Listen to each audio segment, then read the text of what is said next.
அனைவருக்கும் வணக்கம். இந்த வீடியோவில் டிஆர்பி வெளியிட்டுள்ள லேட்டஸ்ட் ப்ரெஸ் நியூஸ் தான் பார்க்க போகிறோம். அதுவும் இந்த அசிஸ்டன்ட் ப்ரொஃபஸர் எக்ஸாமுக்கான லேட்டஸ்ட் ப்ரெஸ் நியூஸ் வெளியிட்டிருக்கிறாங்க. அந்த ப்ரெஸ் நியூஸில் என்ன கொடுத்துருக்குறாங்க அப்படிங்கிறத நம்ம டீட்டெயிலாக பார்த்துடலாம். இப்போ தான் என்னுடைய சேனலுக்கு நீங்கள் புதுசாக என்னுடைய சேனலை சப்ஸ்கிரைப் பண்ணிடுங்க. வாங்க இந்த லேட்டஸ்ட் ப்ரெஸ் நியூஸில் என்ன இருக்குங்கிறத பார்த்துடலாம். இப்போ பார்த்தீங்கன்னா இந்த ஜிஓ அரசாணை நிலை எண் 230 மற்றும் 231 உயர்கல்வித்துறை, அதாவது 6/10/2025 படி 6/10 ஜிஓ ரிலீஸ் பண்ணியிருக்கிறாங்க. அதாவது பார்த்தீங்கன்னா அரசு கலை மற்றும் அறிவியல் கல்லூரிகள் மற்றும் அரசு கல்வியியல் கல்லூரிகளுக்கான இந்த 4000 உதவி பேராசிரியர் பணியிடங்களுக்கு எப்போ ரிலீஸ் பண்ணியிருந்தாங்க? 14/3/2024 அன்னைக்கு இந்த நோட்டிஃபிகேஷன் ரிலீஸ் பண்ணியிருந்தாங்க.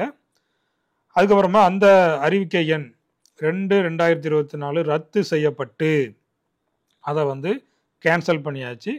தற்போது ஆசிரியர் தேர்வு வாரிய இணையதளம் வாயிலாக மேற்குறிப்பிடப்பட்டுள்ள கல்லூரிகளுக்கான 2708 உதவி பேராசிரியர் காலி பணியிடங்களை நேரடி நியமன முறையில் நிரப்புவதற்கான புதிய அறிவிக்கை நியூ நோட்டிஃபிகேஷன் 4/2025 இன்று, அதாவது 16/10/2025 வெளியிடப்படுகிறது. சரிங்களா? அப்போ இன்னைக்கு நியூ நோட்டிஃபிகேஷன் ஃப்ரெஷ்ஷாக ரிலீஸ் பண்ணியிருக்கிறாங்க.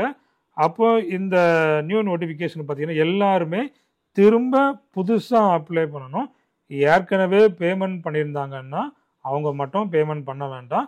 மற்றபடி திரும்ப என்ன பண்ணலாம், புதிதாக அப்ளை பண்ணுறவங்க அப்ளை பண்ணலாம்.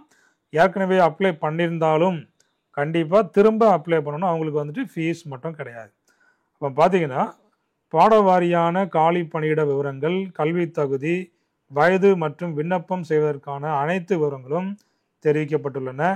அதே போல் இணையதளம் வாயிலாக விண்ணப்பிக்க, அதாவது நாளை முதல் 17/10/2025 முதல் 10/11/2025 வரை கால அவகாசம் வழங்கப்பட்டுள்ளது. சரி, அப்போ எவ்வளோ நாள் டைம் இருக்குது பாருங்கள். அப்போ இப்போ 20 நாள், சரிங்களா? அப்போ 20 days டைம் கொடுத்துக்கிறாங்க. அப்போ ஏற்கனவே வெளியிடப்பட்ட அறிவிக்கை எண், அதாவது 2019 ஒருக்கா நோட்டிஃபிகேஷன் கொடுத்துருந்தாங்க. 28/8/2029, 4/10/2019. அதே போல் போன வருடம் 14/3/2024 படி அப்போ அப்ளை பண்ணியிருப்பாங்க இல்லையா?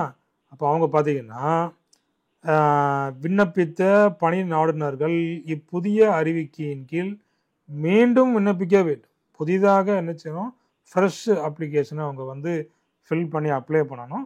இவர்களுக்கு மட்டும் இப்புதிய விண்ணப்பத்திற்கான தேர்வு கட்டணம் செலுத்துவதிலிருந்து விலக்களித்தும் மற்றும் வயது வரம்பிலும் தளர்வும் வழங்கப்படுகிறது. ஸோ அப்படிங்கிற இந்த ப்ரெஸ் நியூஸை வெளியிட்டிருக்கிறாங்க. அப்போ ஏற்கனவே 2019 அப்ளை பண்ணியிருப்பீங்க, அதே போல் 2024 அப்ளை பண்ணியிருப்பீங்க. அப்போ இதில் அப்ளை பண்ணியிருந்தாலும் திரும்பவும் இப்போ அப்ளை பண்ணணும் அப்படிங்கிற இந்த ப்ரெஸ் நியூஸில் வெளியிட்டிருக்கிறாங்க. அதனால் உடனடியாக இதை அப்ளை பண்ண ஆரம்பிச்சிடலாம். அதாவது நாளையிலேருந்து இதுக்கான அப்ளிகேஷன் ஸ்டார்ட் ஆகுது. அப்போது 20 days தான் கொடுத்துக்கிறாங்க. அந்த 20 daysங்கிறது உடனே போயிடும். அதனால் நாளையிலேருந்து இதற்கான அந்த அப்ளை பண்ணுறதுக்கான அந்த ரிஜிஸ்ட்ரேஷனை ஸ்டார்ட் பண்ணிடுங்க. அப்போ அடுத்த வீடியோவில் நம்ம என்னென்ன டீட்டெயில்ஸ், இதுக்கான கல்வி தகுதி என்ன, வயது என்ன, அதே போல் என்னென்ன அப்லோட் பண்ணணும், ஸோ அப்படிங்கிற ஃபுல் டீட்டெயில்ஸும் நம்ம அடுத்த வீடியோவில் பார்க்க போகிறோம். அதே போல் எக்ஸாம் பேட்டர்ன் என்ன, எக்ஸாம் பேட்டர்ன், அதே போல் என்ன மாதிரி இதை படிக்கணும், ஸோ எல்லா டீட்டெயில்ஸும் நம்ம அடுத்த வீடியோவில் நம்ம பார்க்க போகிறோம். அப்போ இந்த லேட்டஸ்ட் ப்ரெஸ் நியூஸில் பார்த்தீங்கன்னா 2708 காலி பணியிடங்களை அறிவிச்சுக்கிறாங்க. அப்போ இந்த 2708க்கான இந்த நோட்டிஃபிகேஷன் ரிலீஸ் பண்ணியிருக்கிறாங்க. அப்போது சீக்கிரமாக இருக்கும், இந்த வருடத்துக்குள்ளேயே எக்ஸாம் இருக்கும், இந்த வருடத்துக்குள்ளேயே அப்பாயின்மெண்ட் ஆர்டர் கொடுக்கறதுக்கான வாய்ப்புமே அதிக சான்ஸ் இருக்குது. அதனால் இந்த எக்ஸாமுக்காக இப்போ இருந்தே நீங்கள் படிக்க ஆரம்பிச்சிருங்க. இந்த காலேஜ் டிஆர்பி, அதாவது அசிஸ்டன்ட் ப்ரொஃபஸர் 2025 எக்ஸாம், ஸோ இந்த முறையாவது சரியாக நடக்குமா இல்லைன்னா எதுவுமே ரத்தாகுமா அப்படிங்கிறது எதுவுமே தெரியல. நல்லதே நினைக்கலாம், நல்லதே நடக்கலாம். அதாவது இந்த வருடத்தில் நடந்து முடியும் அப்படிங்கிறபடி அமைச்சர் அவர்கள் வந்து சொல்லியிருக்கிறாங்க. அதனால் கண்டிப்பாக இந்த எக்ஸாம் நடந்து முடிக்கிறதுக்கு அதிகமான வாய்ப்புகள் இருக்குது. அதனால் உங்களுடைய ப்ரிப்பரேஷனை இன்னிலேருந்து நீங்கள் ஸ்டார்ட் பண்ணிடலாம். சரிங்களா? ஓகே, தேங்க்யூ, தேங்க்ஸ் ஃபார் வாட்சிங்.